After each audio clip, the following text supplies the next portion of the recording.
Assalamualaikum warahmatullahi wabarakatuh. Setiap keluarga pasti punya impian untuk hidup damai, rukun, dan penuh cinta. Tapi, kenyataan seringkali nggak semanis harapan. Salah satu ujian terbesar dalam rumah tangga adalah masalah ekonomi. Nggak sedikit rumah tangga yang awalnya bahagia, lalu goyah hanya karena urusan uang. Yap, gejolak ekonomi bisa mengguncang keharmonisan keluarga kalau nggak disikapi dengan bijak. Di tengah tekanan hidup yang makin hari makin berat, mulai dari harga kebutuhan pokok yang naik, biaya sekolah anak yang melonjak, sampai cicilan yang terus berjalan, semua itu bisa bikin hubungan suami istri jadi tegang. Bahkan, hal-hal sepele pun bisa jadi bahan pertengkaran karena emosi sudah lebih dulu terkuras oleh masalah keuangan. Nah, di naskah ini, kita bakal bahas dengan santai dan jujur soal bagaimana gejolak ekonomi bisa memengaruhi keharmonisan keluarga dan gimana cara bijak untuk menghadapinya. Awal yang indah, masalah datang tak diundang. Banyak pasangan memulai pernikahan dengan segala harapan, punya rumah sendiri, anak-anak yang bahagia, dan kehidupan yang stabil. Tapi ketika realita ekonomi mulai menghantam, semuanya bisa berubah. Gaji suami nggak cukup, istri mulai merasa serba kekurangan, kebutuhan anak nggak bisa terpenuhi, belum lagi cicilan kendaraan dan biaya listrik yang naik. Perlahan-lahan, komunikasi mulai renggang, rasa saling pengertian jadi berkurang, dan muncul ketegangan di antara pasangan. Masalah keuangan bukan sekadar soal angka. Ini soal tekanan psikologis yang dirasakan oleh setiap anggota keluarga. Suami merasa gagal, istri merasa terabaikan, anak-anak merasa nggak bebas menikmati masa kecilnya. Kalau nggak segera ditangani, situasi ini bisa bikin keluarga makin jauh dari kata harmonis. Saat ekonomi goyah, emosi ikut melemah. Coba deh bayangkan, suami pulang kerja dengan wajah letih, bawa gaji yang langsung habis buat bayar utang dan belanja bulanan.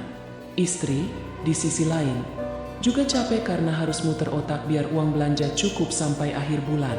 Anak-anak minta uang jajan, dan tiba-tiba gas habis. Situasi kayak gini seringkali bikin emosi cepat tersulut. Ucapan jadi kasar, komunikasi jadi penuh sindiran. Bukan karena nggak sayang, tapi karena masing-masing sedang stres. Ketika masalah ekonomi datang, yang sering terlupakan adalah bagaimana menjaga perasaan satu sama lain. Padahal, ini justru waktu di mana kita harus lebih saling menguatkan, bukan saling menyalahkan. Pentingnya peran suami dan istri di masa sulit. Dalam situasi sulit, peran suami sebagai kepala keluarga jadi sangat penting. Tapi bukan berarti suami harus menanggung semua beban sendiri. Istri juga punya peran besar dalam menjaga kestabilan rumah tangga. Ketika suami sedang jatuh karena penghasilan menurun, istri bisa jadi penyemangat. Saat istri mulai lelah dengan rutinitas dan kekurangan, suami bisa hadir sebagai pelindung dan pendengar. Kuncinya adalah saling melengkapi, bukan saling menuntut.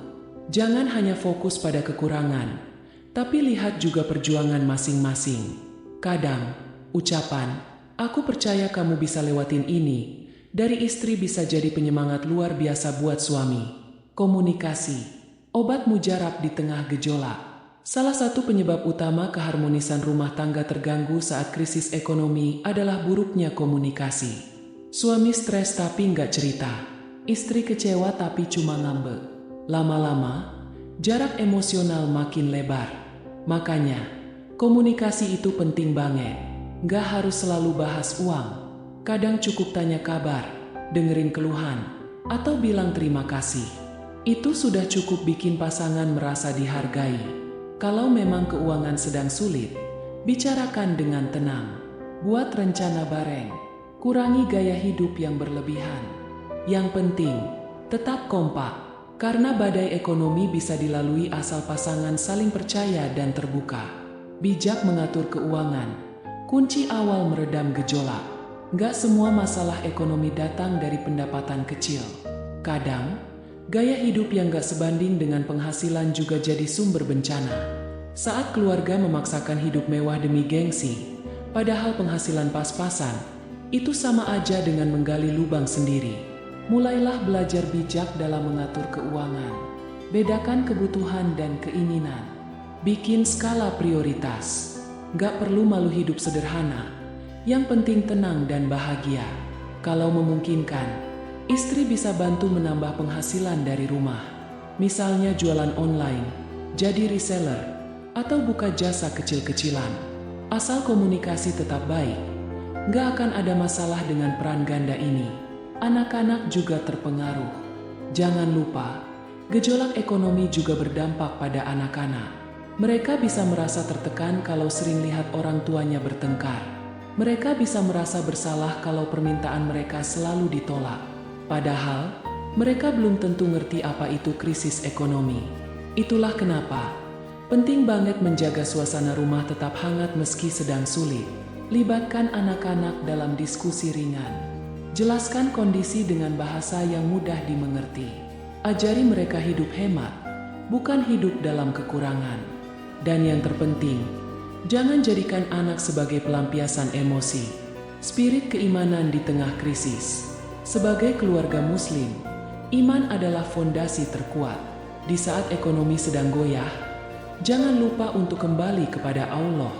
Perbanyak doa, salat berjamaah, baca Quran bareng, dan saling mengingatkan untuk tetap bersabar. Yakinlah bahwa rezeki itu sudah diatur oleh Allah. Tugas kita hanya berusaha semaksimal mungkin dan bersyukur dalam segala kondisi. Kadang, di balik kekurangan ada keberkahan yang gak kita sadari. Mungkin dengan hidup sederhana, kita jadi lebih dekat satu sama lain. Mungkin dengan ujian ini, kita jadi lebih menghargai yang selama ini kita abaikan.